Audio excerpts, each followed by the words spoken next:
Hi folks, welcome back to the Hoard. Here you go, 75 degrees. Batteries aren't charged up. Looks like rain. Anyway, you guys remember my Cadet zero turn RZT50 with the Kawasaki engine on it and so forth. Anyway, I've run into some recent problems with this thing. I basically tore a spindle out of it, and here's the removed spindle, and you could see I basically, I don't know, hit something and tore this up.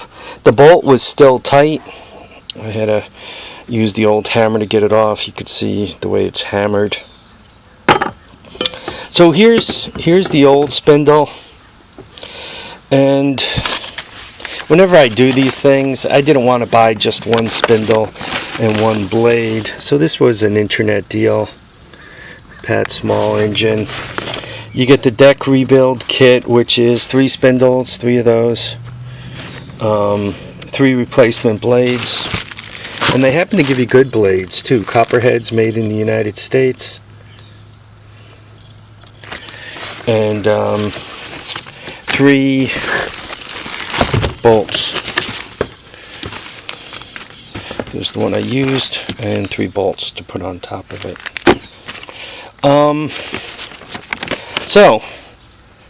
And you get all 3 of them for $125, which is what, 42 bucks each for the blade, the spindle, and the nut. So, how hard is this to change? Quite honestly, it's really a piece of cake. Your biggest pain in the neck is cleaning up everything and getting all this debris out from underneath. I mean, my suggestion is jack it up, put the wheels on something, let the deck hang down, get this guy and its corresponding mate off the other side, and clean up all the grass clippings and all that kind of stuff. Not hard to do, just something you gotta kind of do. The second thing is make note on how the belt goes. Right, it's got the diagram right there, but pay attention to how your belt goes. And this pulley, which is that pulley right there, that's the spring pulley. And the way I do it is I kind of push the belt around and jump it off the pulley. So first thing, clean up the deck. Second thing, pop the belt off. After that,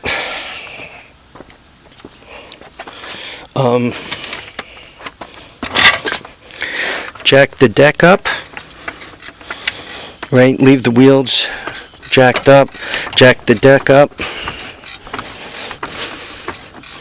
and do it in such a way it's not going to slip off the end of the jack like it is in this case and fall on you and break your arm for you. Then all you have to do is put a 13mm socket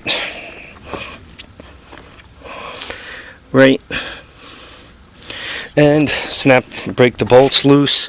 Beware, and I was surprised these 4 bolts came out, none of them broke. But I have had them break, right? You can see the shiny bolts, the 2 up front. So I've had them break, at which time your hand goes skidding off. And let me give you a hint, you got blades under there. So, to get the blade loose, and actually,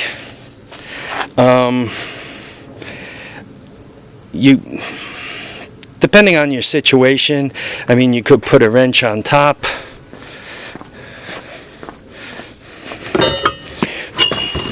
and hang on to that, or before you take the belt off, you can jack the whole thing up as I just did, and you know, put that on your hammer gun, put it in reverse, and it should spin. The bolt should spin right out. Anyway, so clean it up before you pop the belt, or it depends. It depends on your situation. Let's say before you pop the belt, you hammer that bolt off, drop the blade, right? Pop the belt, undo these 4 bolts, and you can see the nice new ones underneath, right? And the thing comes right out the top. If you have this all put together properly,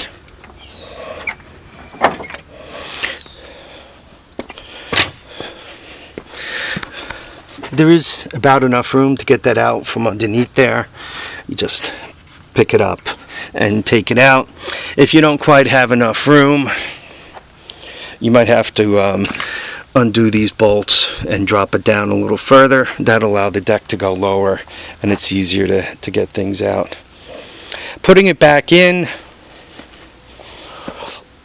make sure you tighten the bolts enough. I did not put a torque wrench on these.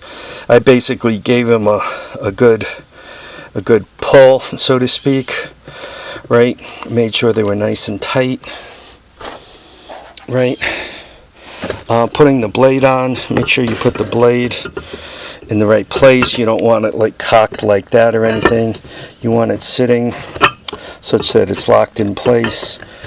Tighten the bolt, and then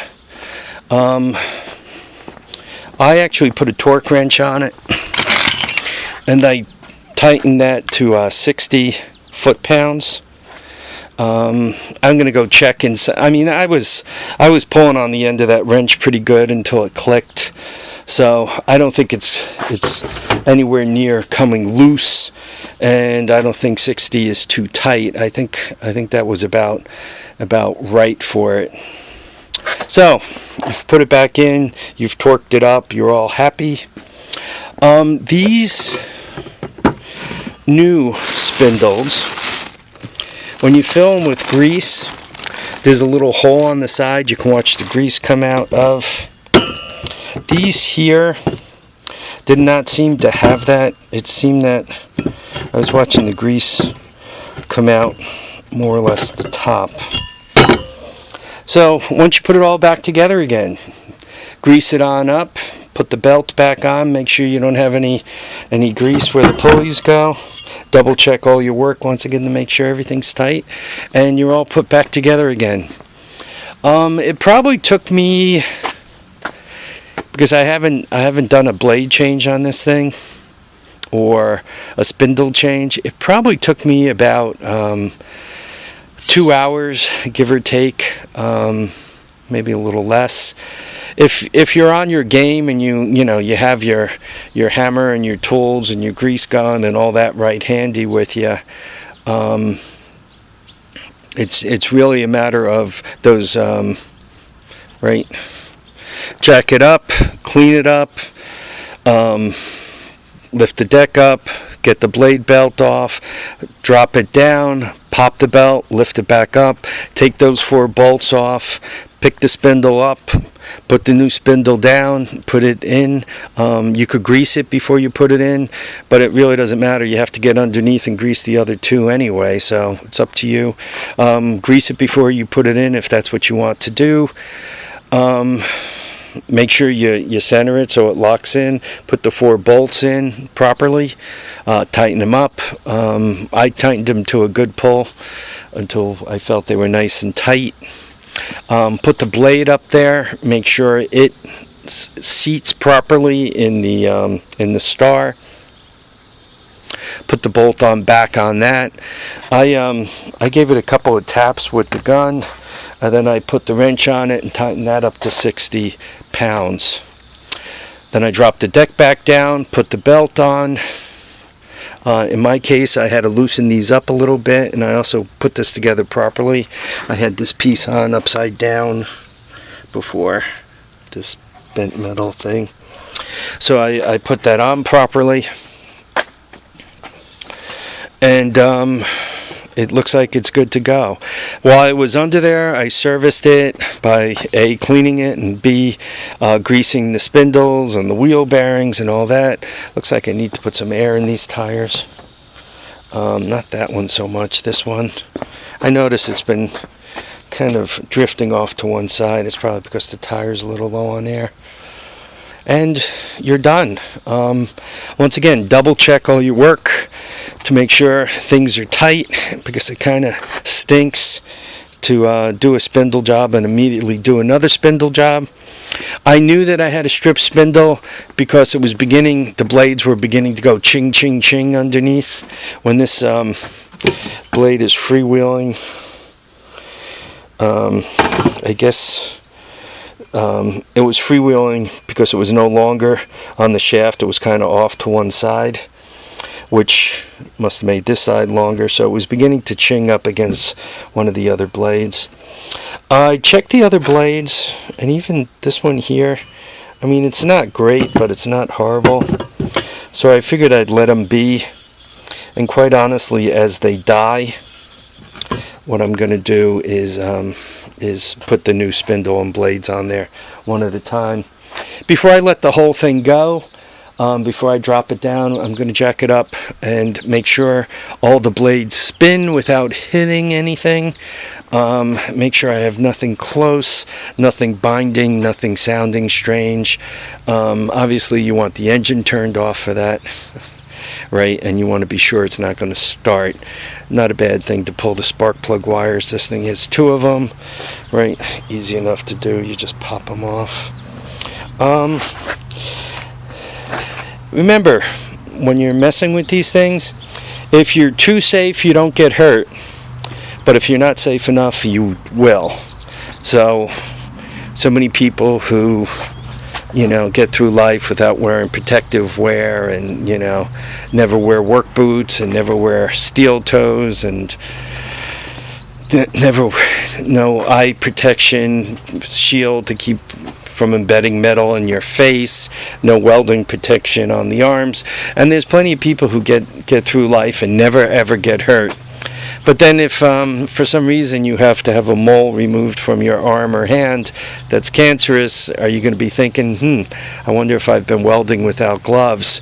Or as you're sitting in the eye doctor's office, as I've done 3 times now, waiting for them to fish a piece of metal out of your eye, if you're thinking, maybe I should have worn those goggles because it wouldn't hurt so much right now. Right? Or any of the other things you do when you drop something on your toe and you go, I guess I wasn't wearing steel toes, because boy does that hurt. Alright folks, I want to thank you all for watching and commenting and subscribing. Remember to keep your feet down, keep your heads up, safety third, and get out there and enjoy all your days. Don't spend your time in a doctor's office having them fish metal from your eyes. Bye now folks.